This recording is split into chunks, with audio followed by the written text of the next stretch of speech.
The 2026 NCAA Women's Final Four left so much to be desired. This year's event fell far short of 2023-2024 Final Fours with Iowa and Caitlin Clark. The 2026 NCAA Women's College Basketball Final Four was hard to watch, and that was even without episodes of The Andy Griffith Show and the Rockford Files being shown at the same time. And yet, I still found myself changing the channel, though I was watching when Connecticut head coach Geno Auriemma embarrassed himself by behaving like an entitled bully after losing to South Carolina in the semifinals. Nearly 3 decades of dominance has apparently gone to Geno's head, turning him into a petulant child when things don't go his way. That will be the lasting take for the 2026 Final Four, because UCLA's 79-51 beatdown of South Carolina in the title game on Sunday isn't worth remembering, unless, of course, you're a UCLA fan. The game itself was dreadful, as South Carolina shockingly offered little resistance.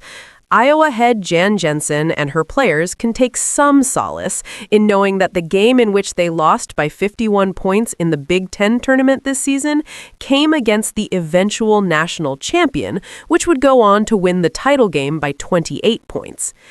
Auriemma might have lost it just from having to watch his team fall to South Carolina 62-48 in the semifinal. The Huskies were flirting with perfection, entering the Final Four with a 38-0 record and with a 54-game winning streak dating back to last season. But their performance, including shooting just 31% from the field, fell far short of perfection. And then Geno made a bad situation worse by being a sore loser and by taking his frustration out on South Carolina head coach Dawn Staley for not shaking his hand right before the tip-off, which is Final Four tradition, though they did shake hands earlier.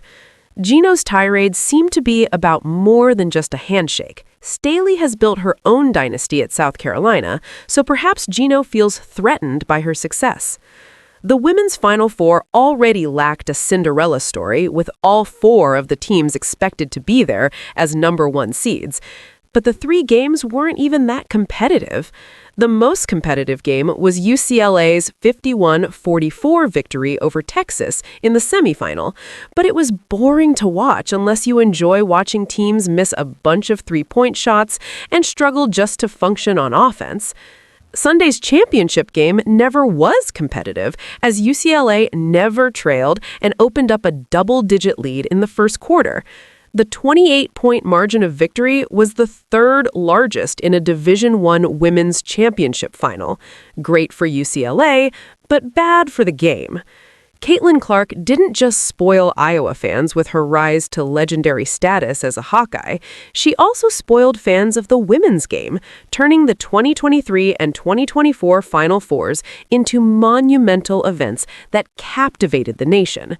Whether you liked Clark and the Hawkeyes or not, they were fun to watch, and that was never more apparent than the 2 Final Fours when Clark performed like a generational talent.